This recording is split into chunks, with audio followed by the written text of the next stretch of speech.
Kui palli vedamine otse juba välja tuleb, siis tasub tee peale ette panna ka takistusi. Vassiljev ja läheb ise, Charles teeb veel tööst tagasi.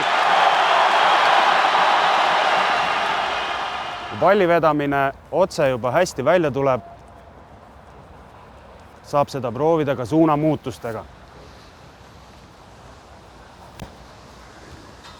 Palli vedamisel suunamuutustega kasuta kindlasti mõlemat jalga ja mõlema jala nii sise- kui väliskülge.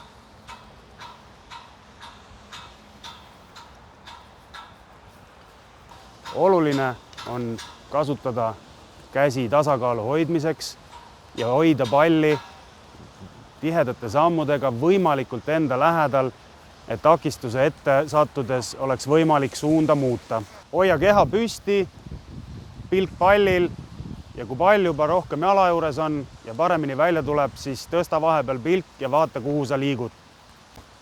Kui keeruline on vastasest väljakul mööda mängida palliga liikumisel? No päris keeruline, et kaitsjad mängivad väga targalt ja iga sinu trikke nad ei usu ja selles mõttes sa pead mingil hetkel lihtsalt õige otsuse ära teha ja siis leida seda õiget suunda, kuhu liikuma, et oma vastast üle mängida. Ja veel arvestada sedagi, et võib-olla tema taga on veel teine mängija, kes võib seda palli ära võtta, kui sa väga pikaks seda lükkad. Selles mõttes on väga-väga keeruline ja pead seda õpetama, no ma arvan elu lõpuni selles mõttes. Jah, et tahtsingi küsida, et kui palju sellele treeningutel ja aega kulub ja kas see on selline oskus, mis on olemas või tuleb ikkagi kõvasti tööd teha, et seda oskust parandada? No, iga oskust võib parandada selles mõttes ja on tõesti erinevus.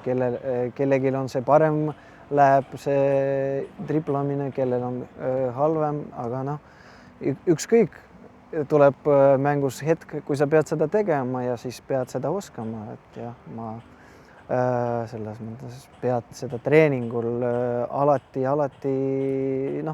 treenima ja parandama. Ja vaata, mida Ojamaa, kas saab veel löögile, üritab 1-1 vastu Jan Maadile teha. Ja hästi mängib Vassiljevil ja Vassiljev vaja näidata täna, kes on meremees. Hästi! Vorm nurgalöögiks, Eesti koondise esimene nurgalöök tulemas. Aga taas aktsioonis 2 värava autor Konstantin Vassiljev.